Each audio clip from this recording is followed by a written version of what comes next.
Could I just keep on the light spots?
Yeah.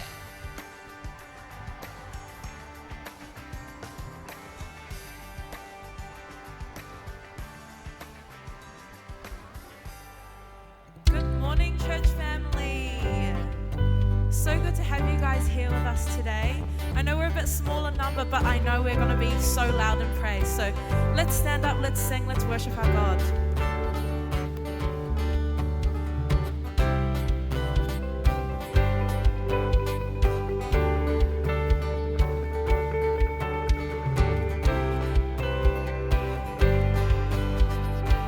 Let's sing. Oh, we look to the sun, set our eyes on the Savior, see the image of love, sing His praises forever. Oh, we look to the sun.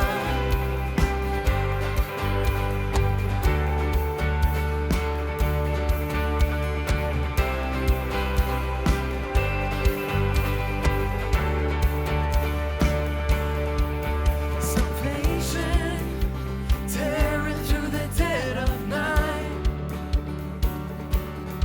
See the kingdom burst into color.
Jesus our God.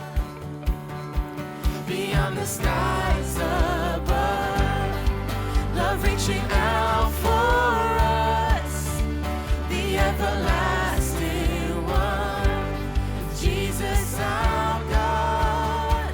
Oh, we look to the sun, set our eyes on the Savior, see the image of love, sing His praises forever.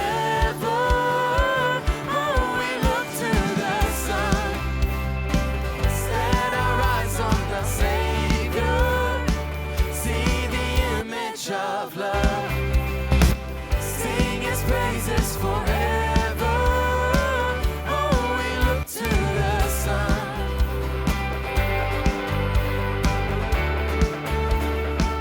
Oh, we look to the sun.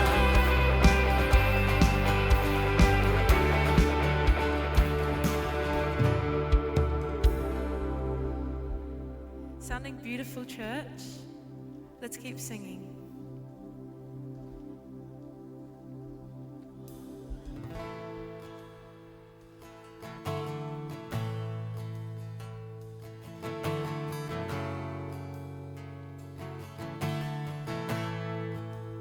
Sing.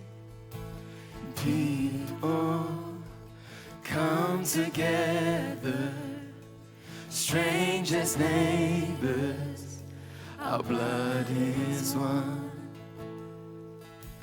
Children of generations, of every nation, of kingdom come.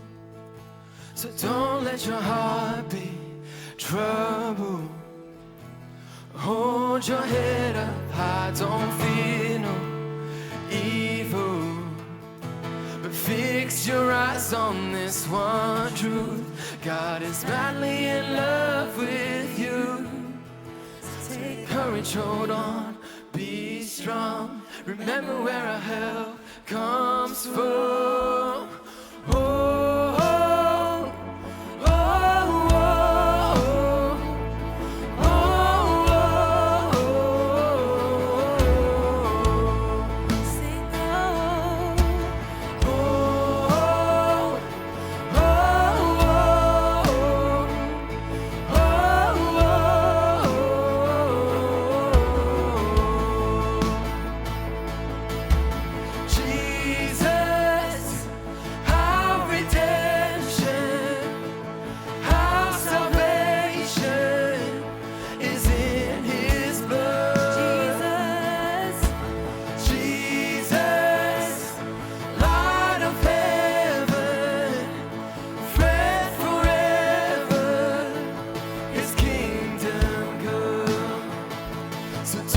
Your heart be trouble, but hold your head up high, don't fear no evil. Fix your eyes on this one truth: God is madly in love with you. So take courage, hold on, be strong, remember where our help comes from.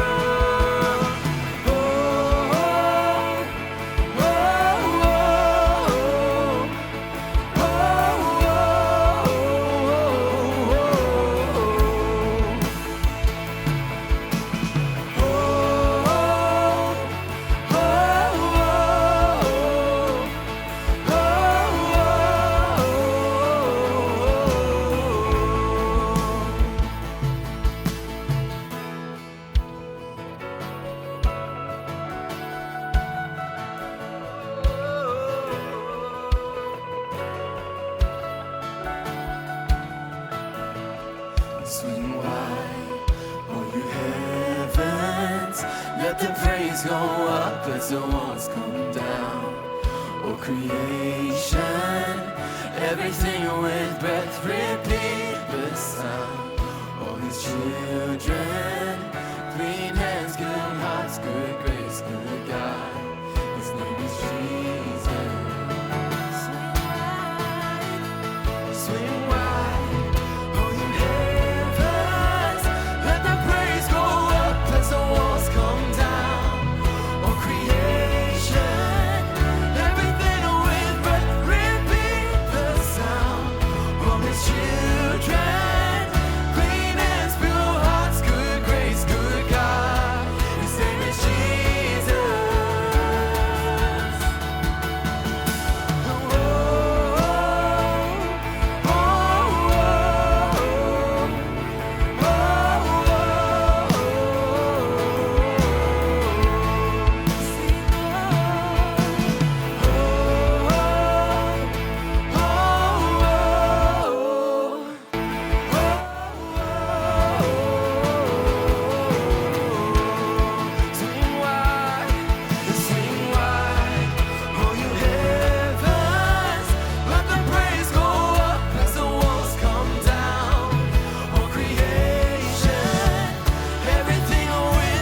Welcome, College Church. Our offering today is going towards Faith FM.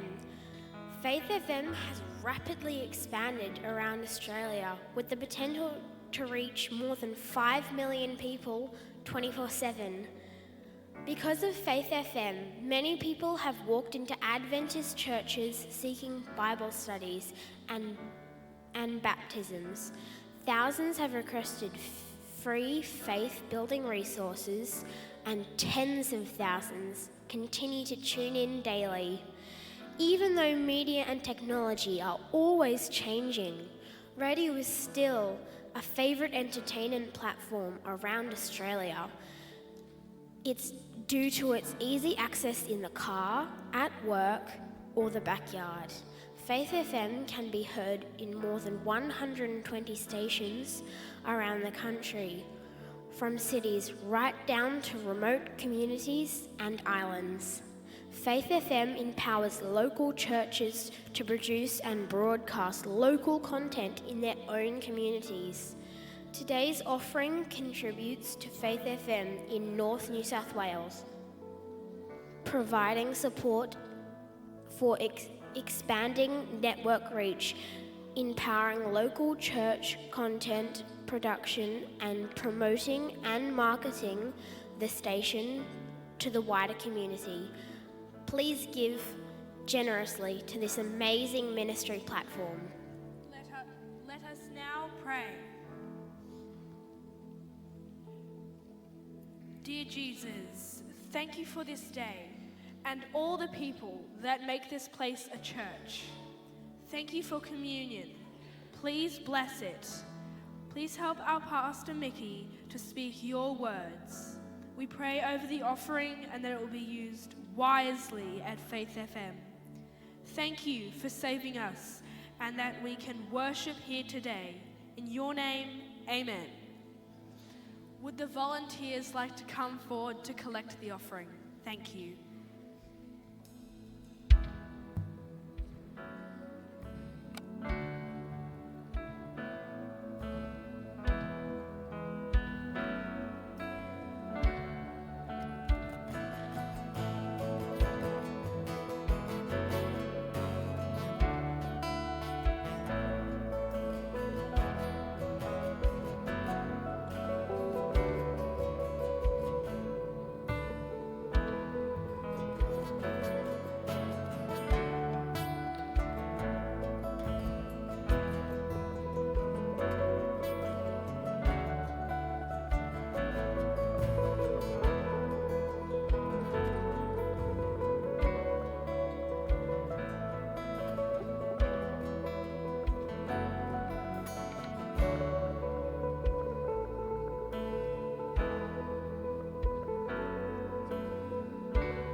We're going to keep singing, church. I'll invite you to stand.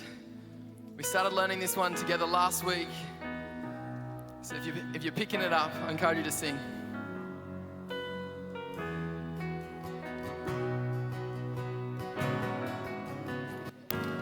In my mother's womb, you formed me with your hands, known and loved by you. Before I took a breath, and when I doubted, Lord, remind me I'm wonderfully made. You're an artist and a potter, I'm the canvas and the clay.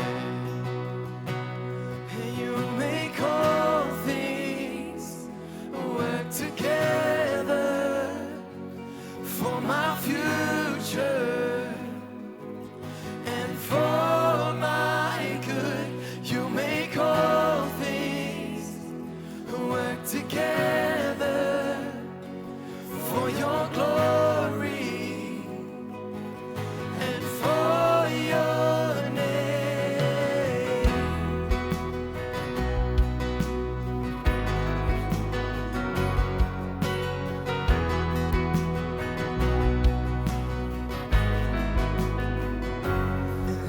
is a healing light just beyond the clouds. And though I walk through fire, I see clearly now, and I know nothing has been wasted, no failure or mistake. You're an artist and a potter, I'm the canvas and the clay. And you make all things work together for my future.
You make all things work together for my future and for my good.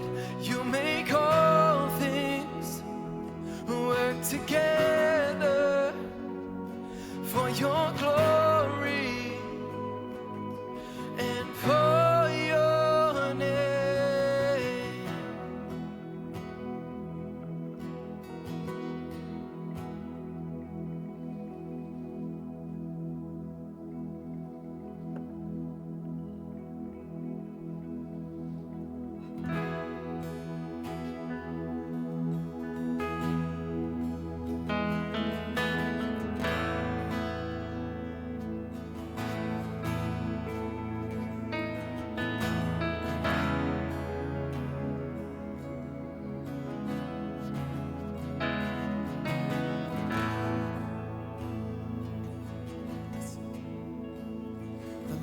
Is my shepherd. He goes before me, defender behind me. I won't fear. I'm filled with anointing. cup's overflowing. No weapon can harm me. I won't fear.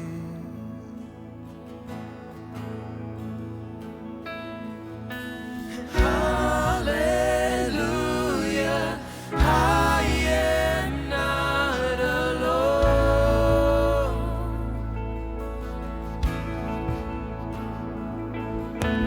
He's my comfort, always holds me close. He always guides me through mountains and valleys. His joy is refreshing, restores my soul. His mercy and goodness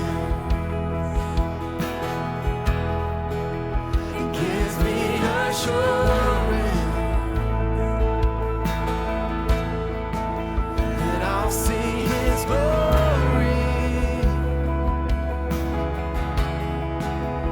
face to face.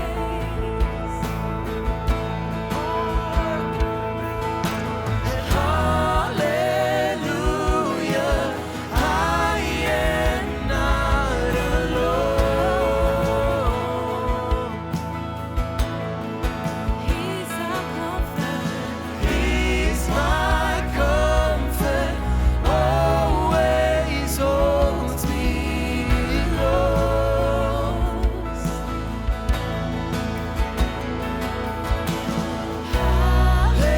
Hallelujah, I am not alone.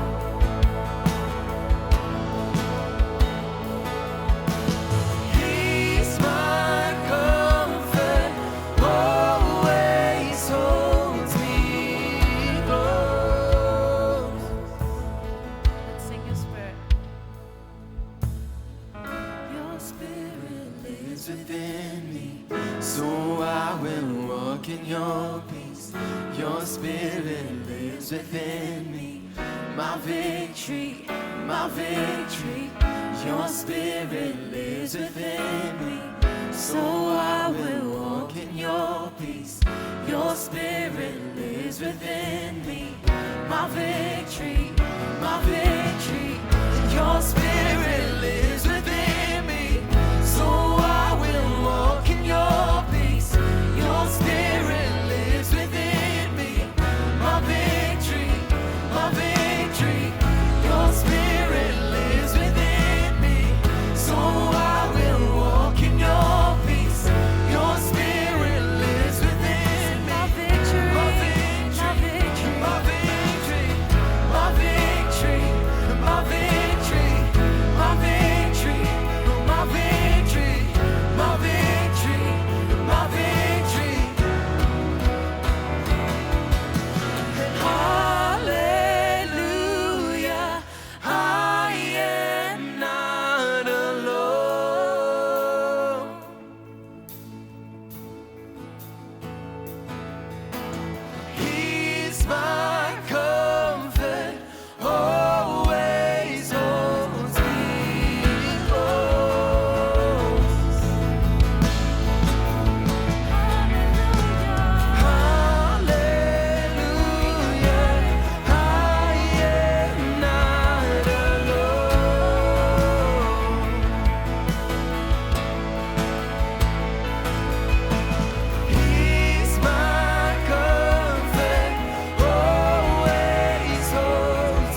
church. What, am I on? Yeah, cool. Good morning. How is everyone this morning?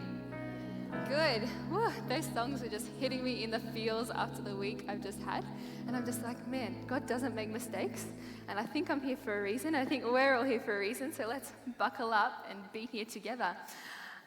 Okay, so if you don't know me, I'm Pastor Mickey, Pastor Michaela. I'm the children's pastor here at College Church. I've almost been here a year now, and I'm still not used to preaching, but I'm getting there, and I'm just loving being able to journey with you guys here at College Church. Okay, so before I start, we're going to play a game, because being the kids' pastor, I love games. When I say a word, I want you to think of the first word that pops into your mind. You can tell your seat neighbour, or if you don't want to, you can keep it to yourself. Do whatever you like, it's a free country. But the first word is food. What first comes to your mind? I heard the word yum. Is anyone? Yeah? Got your words? If you skipped breakfast this morning, the word that came to mind is probably like hungry, or sad, or maybe hangry. If you didn't skip breakfast this morning, you're probably like, yeah, whatever. Yum, cool, fun, food, joy, life, hashtag. Anyway, so the next word is sleep. What comes to your mind first? I heard the word tired. Happiness? Yeah. When I think of the word sleep, I think of tired, like my friend Stiller over here, because I don't sleep very well. Terrible sleeper, insomniac to the most. So when I think of sleep, I'm like, oh, sad, drag, not good, not enough, bad, boring, sadness. But if you're a good sleeper, you're probably sitting here thinking, cool, rested, joy, good times, everyone loves a good sleep. Now, the third word, our last word, is communion. What pops into your mind when I say that word? Happiness? Jesus died on the cross. Thank you, Ebony. That was great. So sometimes if, like, the words, I tested this with some friends, and yes, some words were like bread, juice, wine.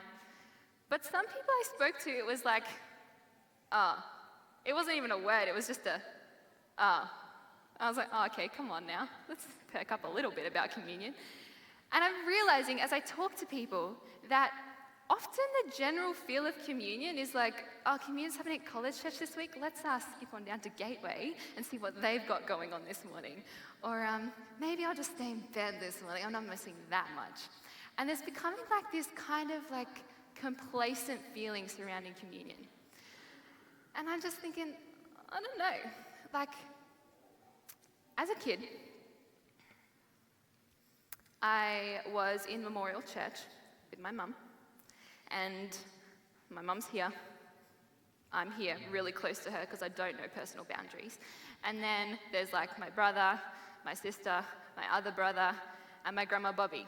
My last sister wasn't born yet, so she's not in this story. So Charlotte, sucks to suck. Okay, so anyway, so mum, 4 children, grandma Bobby, mum and grandma Bobby are bookending the crazy children in the middle. And we're just sitting there. It's a normal Sabbath, like every other Sabbath. I couldn't have been very old, maybe about 4-ish, because it's like my first memory of communion, and it's just like burned into my brain.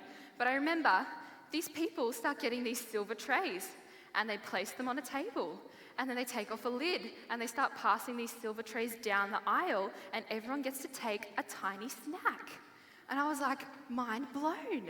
Tiny snacks in church. What a legendary idea. And I'm just sitting there, and I just remember watching these trays travel down the aisles in front of me, and all the people around me are grabbing a tiny little drink and a tiny little bread, and they're just holding it. And first of all, tiny Michaela was like, what's the hold up? Eat the flippin' snacks. Like, snacks, guys, come on. But they're just holding it. Anyway,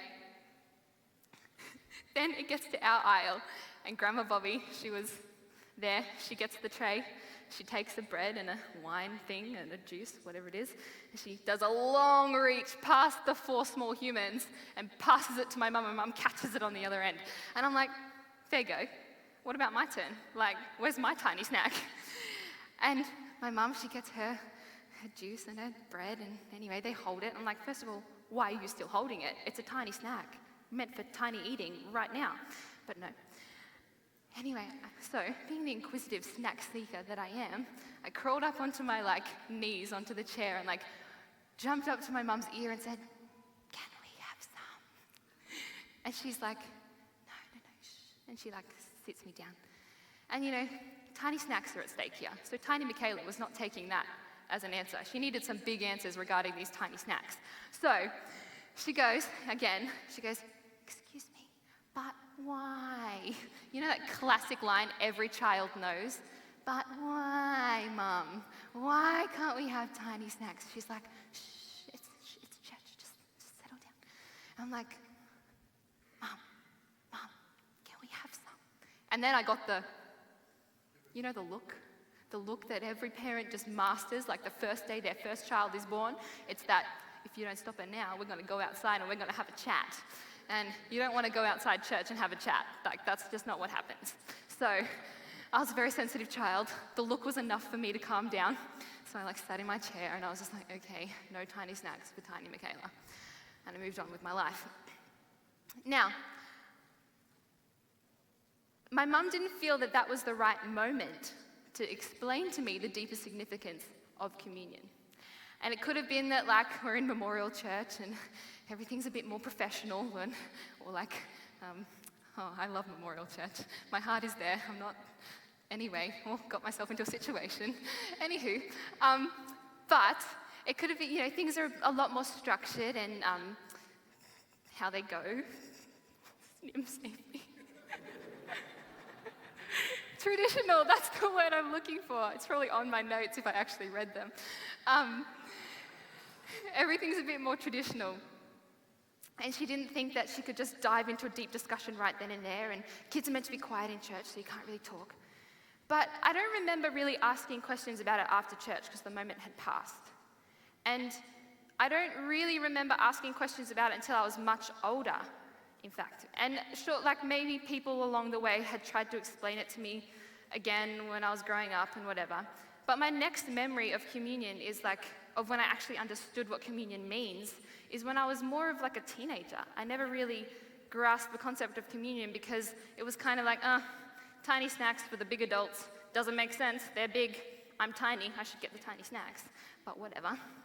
And I just was that's for them, not for me. All good.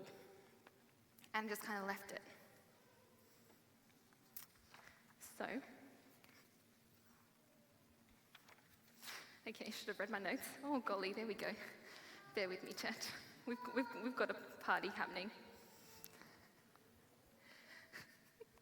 All right, so now we're going to buckle up our church pew seatbelts and we're going to travel to Israel because we're flying Church Pew Airlines to the middle of Jerusalem and we're going to have a classic Jewish Seder meal and explain the significance of how Jewish people celebrate the Passover. Because Jews today, they continue to celebrate this thing called a Seder meal, which is a special meal they have within the Passover celebration, and Passover goes for several days. So in Exodus 13, if anyone wants to grab out their Bible, there's white Bibles in the seat in front of you, and in those white Bibles, it's page 58. Exodus 13, verses 3 and 9. So we'll go to Exodus 13, starting at verse 3. It says, "So Moses said to the people, 'This is a day to remember forever, the day you left Egypt, the place of your slavery. Today the Lord has brought you out by the power of his mighty hand. Remember, eat no food containing yeast. On this day, in the early spring, in the month of Abib, you have been set free. You must celebrate this event in this month, each year after the Lord brings you into the land of the Canaanites, Hittites, Amorites, Hivites, and Jebusites. He swore to your ancestors that he would give you this land, a land flowing with milk and honey. For 7 days, the bread you eat must be made without yeast. Then on the seventh day, celebrate a feast to the Lord. Eat bread without yeast during those 7 days. In fact, there must be no yeast bread or any yeast at all found within the borders of your land during this time. On the seventh day, you must explain to your children, I am celebrating what the Lord did for me when I left Egypt. This annual festival will be a visible sign to you, like a mark branded on your forehead, on your hand or your forehead. Let it remind you always to recite this teaching of the Lord. With a strong hand, the Lord rescued you from Egypt. So, in what we just read, the Jews were given 3 main directives.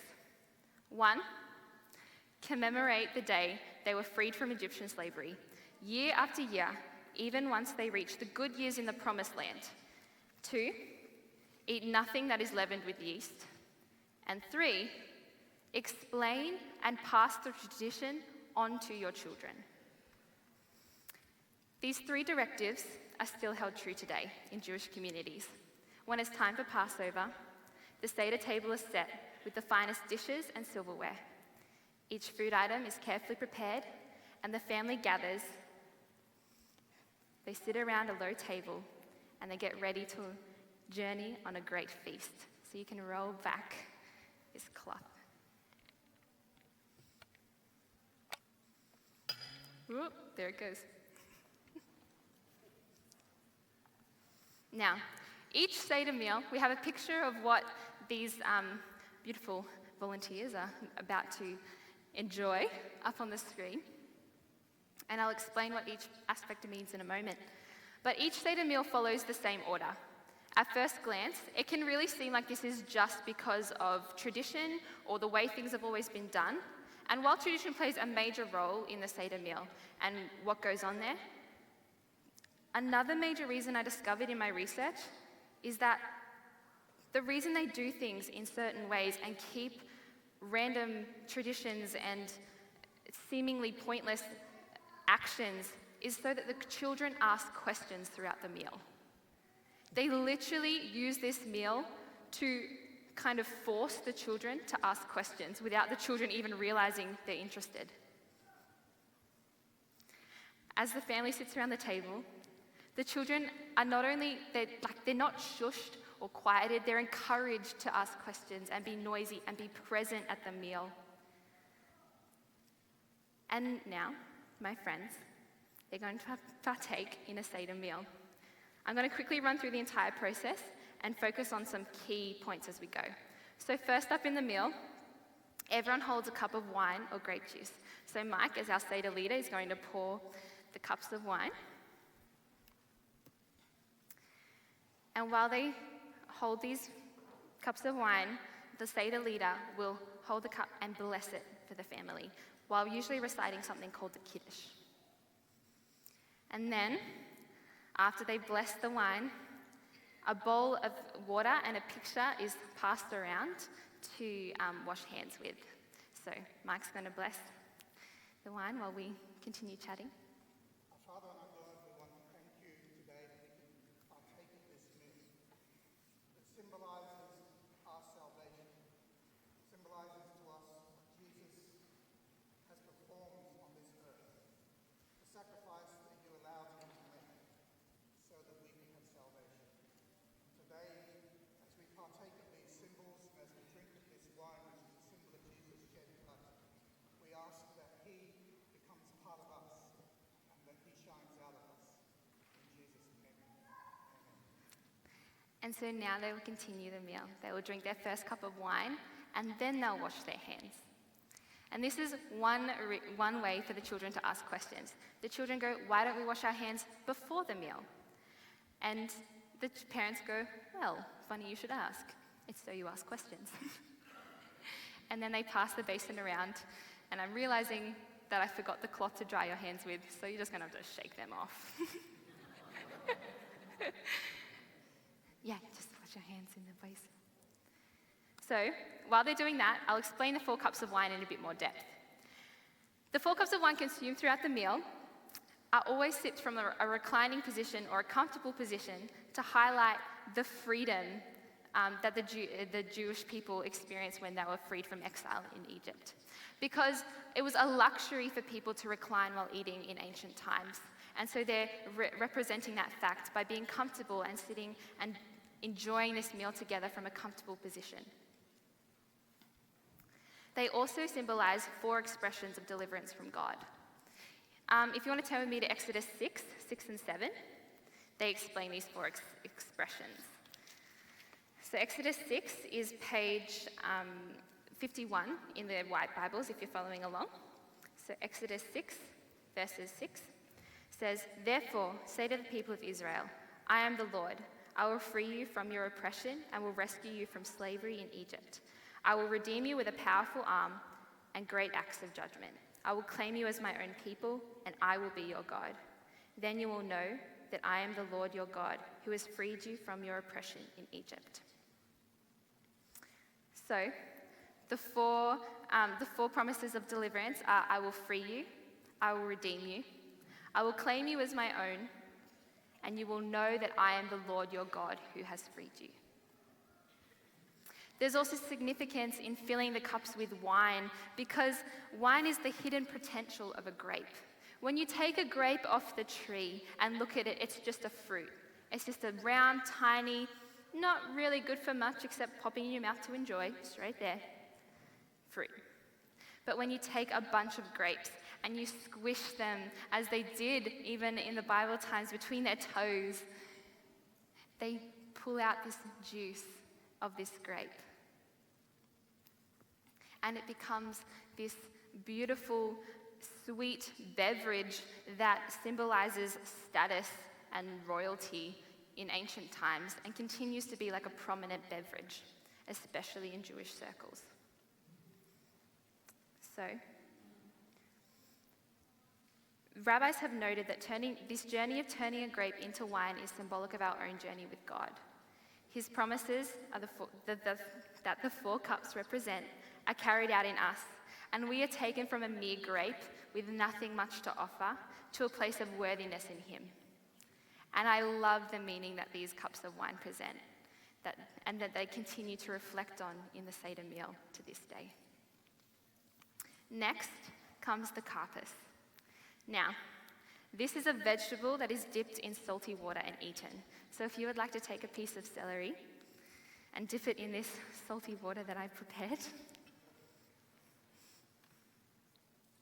Now, it's actually very unusual to eat a vegetable first in a communal meal like this in Jewish circles. So again, the main reason is, surprise, surprise, so the children ask questions. The children go, "Why do we eat this first?" And the parents go, "Funny you should ask."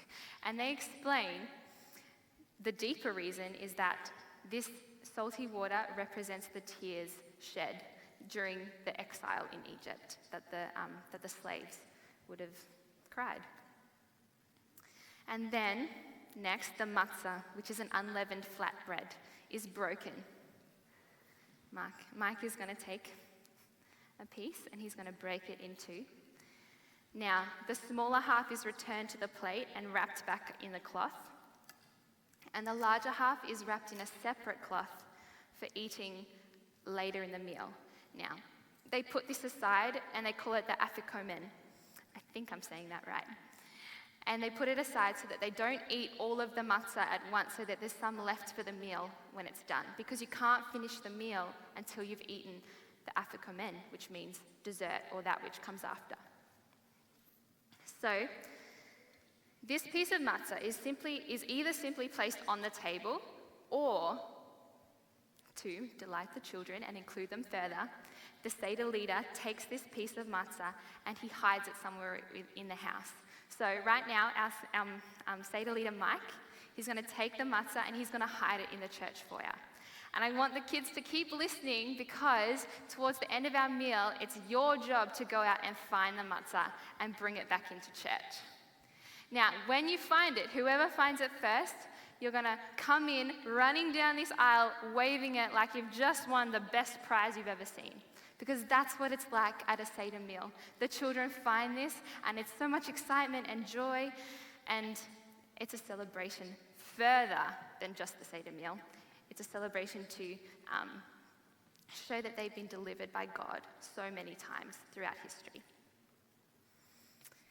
So, after the matzah is hidden, the wine cups are refilled, and the children read from something called the 4 questions, and the adults take turns reading answers to these questions. And then the matzah that is left on the plate, thank you, Mike, is eaten. So they break off a piece and they eat it together. So, take a piece. Now, after they've eaten this piece of matzah, the maror, or the bitter herbs, are eaten. And the bitter herbs today are a root from a romaine lettuce, and they're actually quite bitter. So if you guys take a pinch or something and eat a piece of the maror, the bitter herbs. Now, the reason the bitter herbs are eaten at a Seder is to serve as a reminder of the bitterness and hardship of slavery in Egypt. As participants eat the bitter herbs, they are prompted to remember their ancestors' Egyptian exile and then thank God for his deliverance. That continues throughout history. Now, after they've eaten these bitter herbs, they eat something called the koresh. And this is a sandwich made out of the flatbread, the bitter herbs, and a sweet paste. And this is my favorite thing, because the mixture of the bitter herbs and the sweet paste, sandwiched between two pieces of matzah, symbolizes that the bitterness of exile and the sweetness of freedom are always intertwined. We don't want to forget the bitterness of the exile in our sweetness of freedom, because then we'll become complacent. We have to remember where we came from and where God is continually taking us in the sweetness of our freedom. So they eat the bitter and the sweet together to remind them of this. And again, it's to make the children ask questions why they're sandwiching lettuce and sweet paste in a matzah together. Now, after they partake of this aspect of their koresh, everyone is invited back to the table to experience a massive family meal. And the people who are running the Seder, they'll cook amazing dishes of all kinds of delicacies, and they'll eat together and they'll fellowship together for hours into the night. And then, when it's time for things to wind up, after the main meal is done, it's time for the children to go and find the matzah. So, go and find the matzah, children.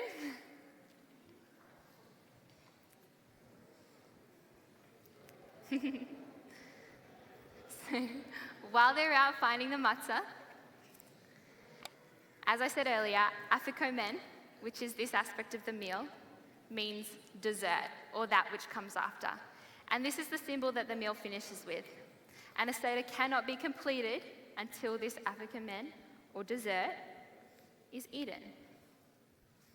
So, well, here comes our afikomen now. Yay, everyone's going to cheer and clap. Congratulations. Good job, Troy. Thank you, everyone, for joining in.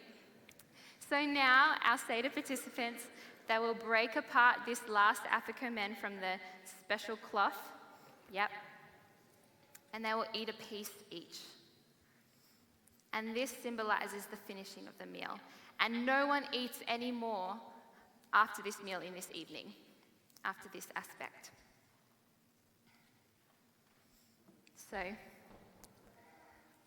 just like the Jews have this beautiful way of celebrating the Passover and the freedom it symbolizes for them, we have a beautiful tradition in the way we celebrate communion and the freedom that Jesus gave us on the cross.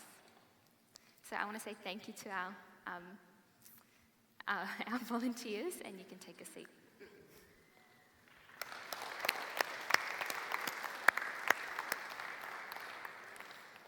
Our traditions are different, yes. The Seder meal is based in the Egyptian exile, and it continues to this day, and the Jews reflect on how much God has delivered them. For us, our communion comes from a Passover meal similar to this, but we take the bread and the wine as representative of God's body and blood that was shed on the cross.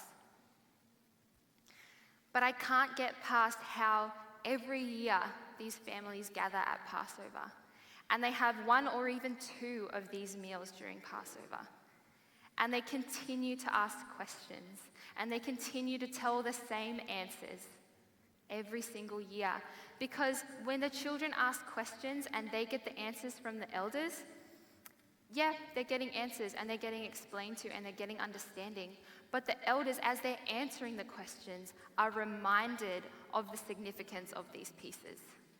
So even though you might think, I will know all this, I've answered this all before, it's just as important to ask the questions as it is to answer them.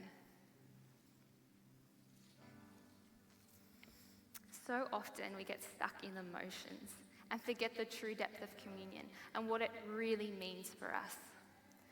Communion is an act of freedom. Jesus has provided for us this on the cross. Let us never stop asking questions about communion. Let's change that first thought when we hear the word from either bread or wine or oh no, or just a grunt of ugh. Let's change that first thought to be communion means freedom. When I think of communion, I want to think of freedom. And I want to be excited to go to church and fellowship with my church family because communion is the most beautiful aspect that we can do together. My big idea today is just ask. Ask the questions. Ask why. Because when someone asks, someone else has to answer, and that reminds them of why both of you are here. Let's never stop asking or answering the questions as we partake in communion. So as we transition into our communion ceremony, let's just sit in the significance together. If you're a parent, sit in the significance with your child. Don't be afraid to speak to them and explain to them the meaning of the symbols. No one else is worried if you're going to talk to them about this.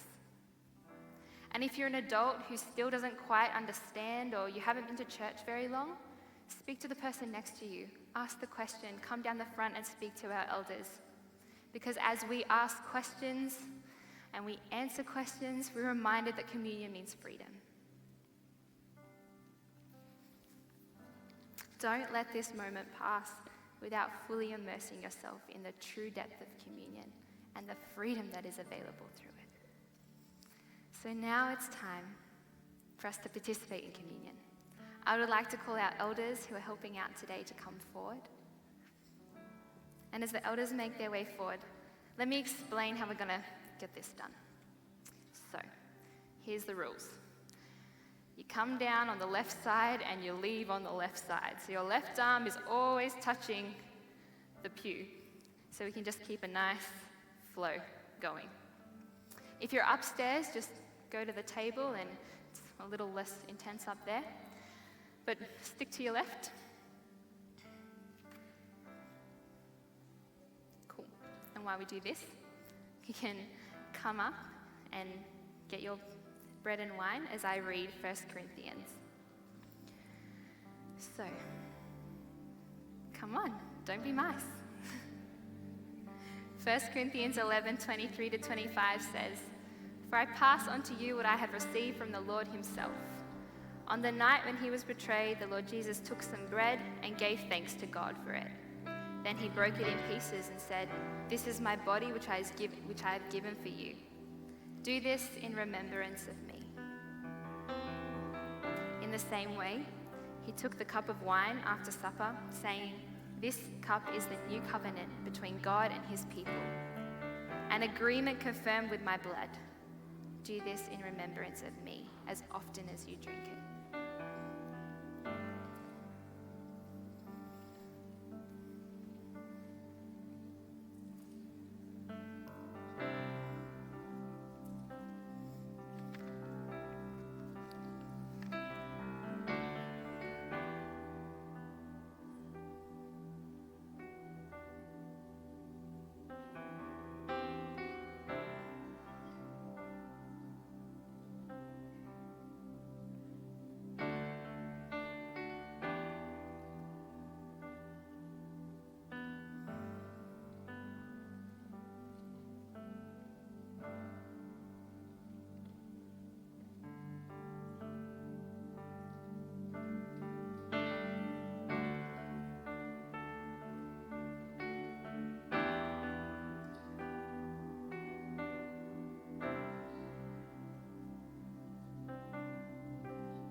I said earlier in 1 Corinthians 11, Jesus took the bread and he said, "This is my body which is given for you. Do this in remembrance of me." And then he took the cup of wine, saying, "This is the new covenant between God and his people, an agreement confirmed with my blood. Do this in remembrance of me as often as you drink it." So right now I'm going to pray over this bread and wine. Dear Lord, thank you for the gift of Jesus and your selfless sacrifice on the cross. Thank you for the freedom that this bread and wine means. And thank you for giving your body for us and dying in our place. Lord, I pray that you bless the bread and the wine we're about to partake of, which symbolizes your body and your blood. So we do this now in remembrance of you. Amen. So please, partake of the bread and wine.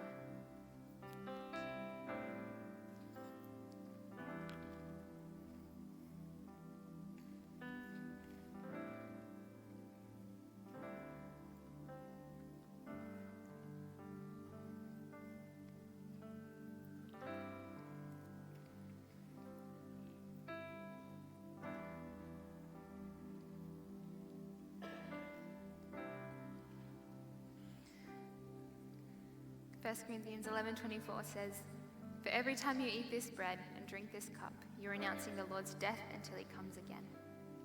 May we never forget the significance of what Jesus has done for us all. So please, will you stand as we sing together, "How Great Thou Art."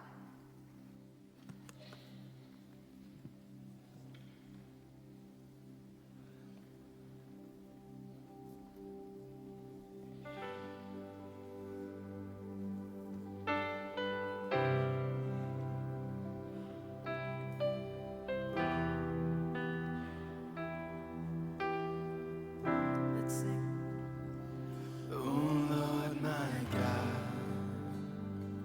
when I in awesome wonder consider all the works thy hands have made, I see the stars, I hear the rolling thunder, thy path throughout the universe displayed.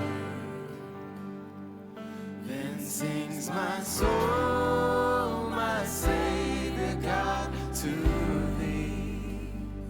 How great thou art, how great thou art. Then sings my soul, my Savior God, to thee.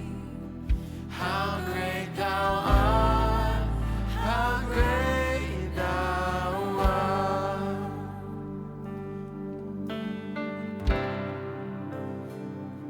And when I think that God his Son not sparing sent him to die, I scarcely take it in that on the cross my burden gladly bearing, he bled and died to take away my sin. Then sings my soul, my Savior God, to thee. How great thou art, how great thou art. Then sings my soul, my Savior God, to thee. How great thou art, how great thou art.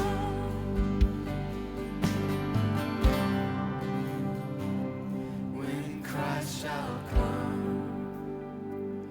with shout of acclamation and take me home, what joy shall fill my heart. Then I shall bow in humble adoration and then proclaim, my God, how great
Let's pray. Dear Heavenly Father, thank you for this day that we can come together and be reminded of the symbols of you dying on the cross for us.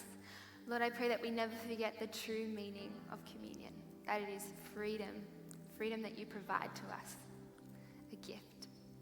Lord, thank you for this day, and thank you for everyone that is here, and I pray that we all commune together this afternoon. In your holy name, amen.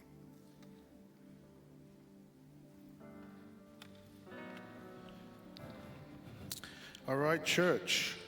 For those who may not know, Michaela is a first-year intern, and this is the first communion she's ever led, and it's not like it's in a small church. And so can we just please honor what God is doing through her?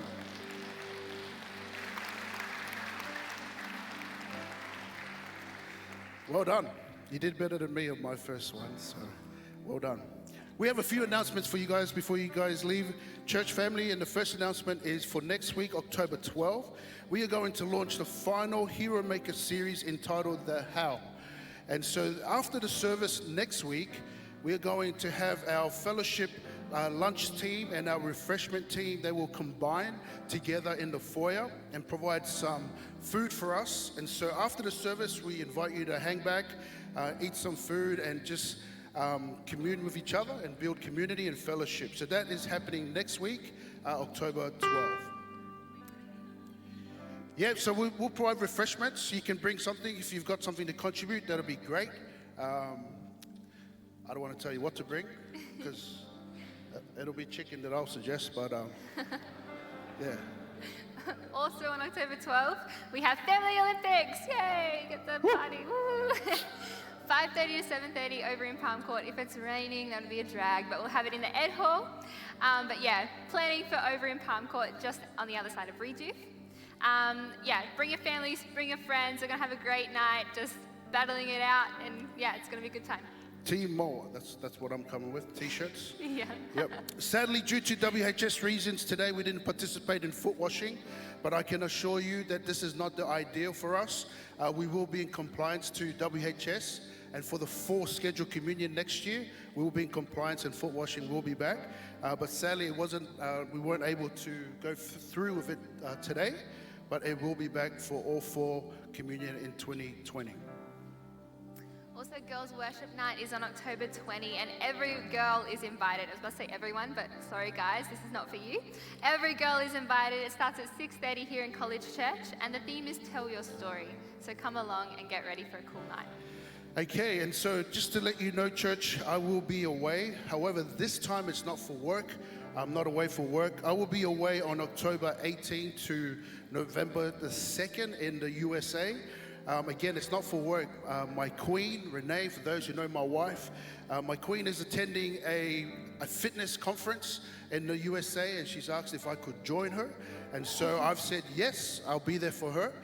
So I'll be flying over there, carrying her bags, driving her around, making sure she's got all the food that she needs, and Faith and I will just hang back in the hotel room, waiting for her to come back like little puppy dogs. So I will be away, church, October 18 to November 2. Again, it's not for work. I'll just be supporting my queen in USA. Okay, and also we've got Christmas hampers. This year we are doing a monetary donations. Our target is 15,000 to provide 300 hampers to some of our locals who do it tough over Christmas.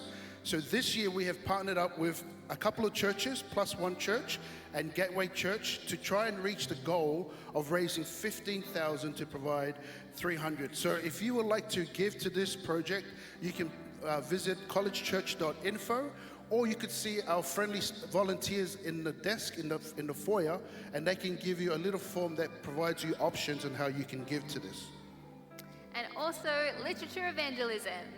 This is an opportunity for students to do evangelism and earn some money. If you'd like to know more, please see Harley, who's going to be standing out in the foyer at one of our tables, and he can answer all of your questions. So go and rush him with questions.